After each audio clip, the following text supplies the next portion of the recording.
مسواک کرنے سے روزہ نہیں ٹوٹتا ہے، سرما لگانے سے روزہ نہیں ٹوٹتا ہے، انجیکشن لگانے سے روزہ نہیں ٹوٹتا ہے، کسی کو خون ڈونیٹ کرنے سے روزہ نہیں ٹوٹتا ہے، خون کی ڈرپیں چڑھوانے سے روزہ نہیں ٹوٹتا ہے، بیماری ہو اور کوئی ڈرپ آپ نسوں کے ذریعے سے اندر لے کر جا رہے ہیں تو منفس کے ذریعے سے نہیں جا رہا، نسوں کے ذریعے سے جا رہا ہے، اس سے روزہ نہیں ٹوٹتا، احتلام ہو جائے اس سے روزہ نہیں ٹوٹتا، دانت میں کوئی سحری میں اتنی زبردست نوالے اس نے لیے کہ اتنی بڑی بڑی چیزیں ڈاڑھ میں پھنس گئی ہیں، اور اب فجر کی نماز پڑھ رہے اور قورمے کی بوٹیاں برآمد ہو رہی ہیں، اب پھینک بھی نہیں سکتا، مسجد گندی ہوگی، تو یہ حضرت نگل لیا اس نے۔ تو اگر وہ اتنی بڑی بوٹی ہے کہ چنے کی مقدار کے برابر ہے، اور وہ عالم چنا کے داڑھ میں ہی چنے کی مقدار کے برابر بوٹی پھنسے گی، ہمارے دانت بڑے چھوٹے چھوٹے ہیں، بڑی چھوٹی چھوٹی بوٹیاں پھنستی ہیں، وہ اگر ظہر میں فجر میں دانتوں سے نکلیں تو بہتر ہے پھینک دیں، لیکن اگر ان کو نگل بھی لیا تو یہ معاف ہے، کیونکہ سحری سے پہلے آپ نے یہ منہ میں ڈالا تھا۔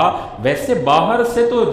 گوشت کا ایک ریشہ بھی گیا تو ٹوٹ جائے گی نماز روزہ، لیکن پہلے سحری کے وقت کھایا تھا، اب داڑھوں سے برآمد ہو کے پیٹ میں چلا گیا، چنے کی مقدار سے چھوٹا ہے تو وہ معاف ہے۔ اسی طرح بھول کر کھا پی لیا،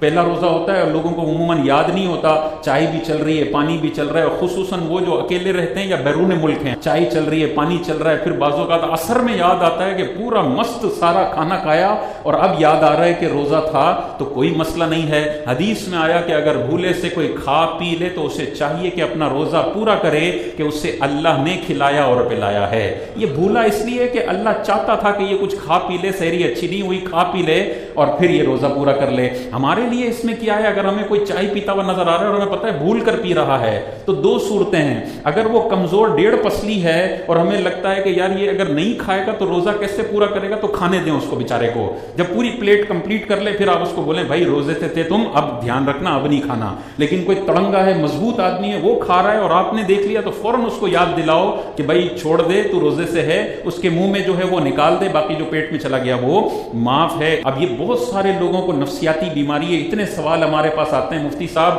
کلی کی پانی پھینکا لیکن سکون نہیں مل رہا، ایسا لگتا ہے کچھ قطرے اندر رہ گئے ہیں، میں نے تھوک بھی پھینک لیا، 10 دفعہ تھوک پھینک لیا، اب بھی لگ رہا ہے کچھ زبان کے نیچے نہ کوئی قطرہ رہ گیا ہے۔ بھائی اس طرح کا نفسیاتی مریض شریعت نے نہیں بنایا ہمیں، آپ نے کلی کی پانی پھینک دیں، ایک دفعہ تھوک جمع کر کے وہ بھی پھینک دیں، اس کے بعد آپ کو لگ بھی رہا ہے نا کہ تھوڑا سا یہاں رہ گیا ہوگا وہاں رہ گیا ہوگا، یہ معاف ہے۔ یہ بھی معاف نہ ہو تو ہر بندے کو جیب میں ڈرائر رکھنا پڑے گا اور یوں منہ پہ مارے تاکہ منہ پورا سوکھ جائے، یہ تو روزہ اتنا مشکل ہو جائے گا، یہ معاف ہے۔ بعضوں کا لوگ 10 دفعہ تھوک پھینکتے ہیں پھر بھی ان کو صبر نہیں آتا، بھائی یہ نہ کرو، ایک دفعہ پھینک لو پھر بھی بہت زیادہ کوئی بورنگ کے پانی کا ذائقہ آ رہا ہے، تھوڑا اور تھوک جمع کر کے پھینک دو بس، اس کے بعد اگر ہلکی پھلکی تری رہ جاتی ہے وہ پیٹ میں بھی چلی جائے وہ معاف ہے، نفسیاتی مریض ہونے کی ضرورت نہیں۔ اور بعض لوگ دوسرے ایکسٹریم پر ہیں، کلی کریں گے پانی نکالیں گے اور ایک دفعہ بھی تھوک نہیں پھینکتے، پورا اندر لے کر چلے گئے، تو بھائی یہ بھی طریقہ غلط ہے،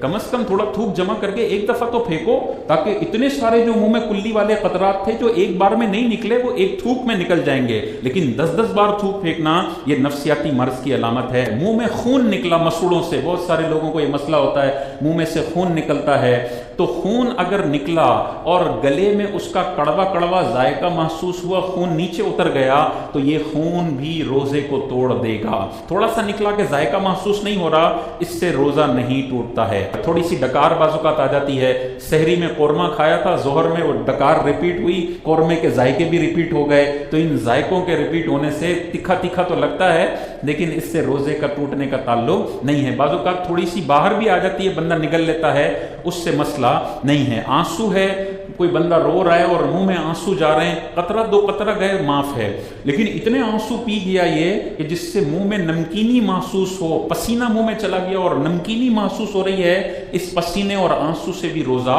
ٹوٹ جائے گا۔ اسی طرح دھواں ہے،